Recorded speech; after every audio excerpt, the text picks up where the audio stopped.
வணக்கம். கடைச்சிற்பி செய்திகள்.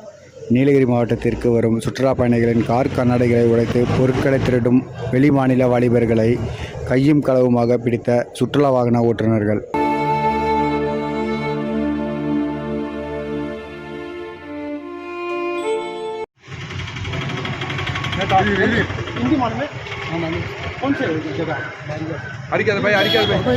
அடிக்காதீங்க பாய்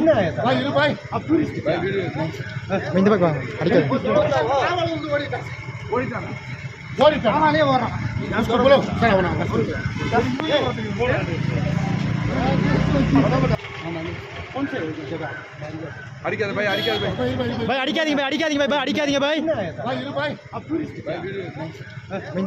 அடிக்காதீங்க.